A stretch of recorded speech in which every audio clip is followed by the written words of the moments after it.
Saya menolak polisi di bawah kementerian. Dan kalaupun saya yang menjadi menteri kepolisian, saya lebih baik menjadi petani saja. Oh iya, ini menyala nih Pak Kapolri ini. Betul.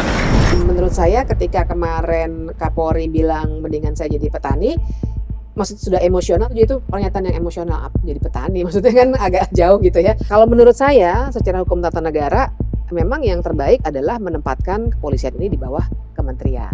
Kalau argumentasi yang sering dibawa oleh mereka yang kontra terhadap ide atau wacana untuk meletakkan Polri itu di bawah kementerian kan adalah soal independensi. Jangan-jangan kalau ditaruh di bawah kementerian akan mempengaruhi independensi dari proses penegakan hukum yang menjadi tugas dari mereka.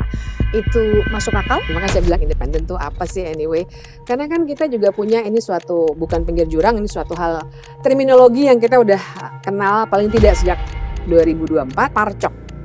Yang menandakan bahwa ternyata kepolisian bisa digunakan oleh orang yang punya kekuasaan untuk memenangkan mereka dalam pemilu. Korupsi, novel no justice dan lain sebagainya kan buah dari struktur yang kacau. Usulan dari tim reformasi kepolisian itu mau dibikinin sendiri. Jadi Kementerian Keamanan misalnya. Sesungguhnya itu justru lebih baik karena independensinya tetap terjaga.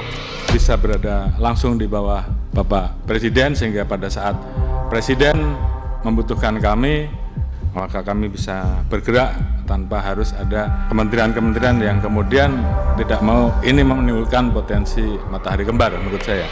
Kita coba jauhkan dia justru dari Presiden karena yang punya kecenderungan mengontrol atau menyalahgunakan kewenangan kepolisian menjadi parcok itu adalah Presiden. Intinya adalah memang konstitusi kita tidak mewajibkan dia langsung di bawah Presiden. Dia memang alat negara dalam arti bukannya alatnya pemerintah. Jadi dia nggak boleh jadi alat bekerjanya pemerintah yang sedang berkuasa. Pasca putusan Mahkamah Konstitusi yang menegaskan mengenai bahwa Polri itu nggak boleh di luar dari struktur, itu kan sebenarnya Pak Jimli, Prof. Jimli itu kan sudah memberikan pernyataan. Mulai saat ini pasca putusan MK tidak ada lagi anggota Polri yang aktif yang berada di luar struktur Polri. Nyatanya kan enggak. Nah, konstitusi bilang bukan soal diatur di mananya oleh Polri atau apakah oleh pemerintah dan seterusnya, tapi konstitusi bilang ya menurut MK ya, interpretasinya MK memang harus spesifik di bidang keamanan gitu, tidak boleh masuk di semua wilayah bernegara. Kira-kira kan poinnya MK seperti itu. Kita tahu bahkan ada jokes, ini jokes yang juga umum, NKRI itu harus bilang gitu sekarang soalnya undang-undang ITE banyak banget.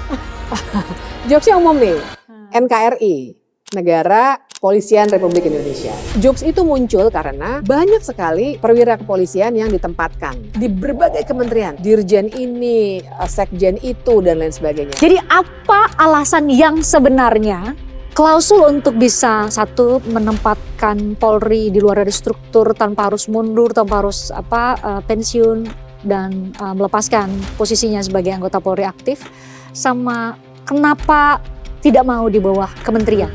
Ini pertanyaan yang pas karena dua situasi ini harus kita baca berbarengan. Yes. Kalau kepisah emang nggak kebaca gitu. Karena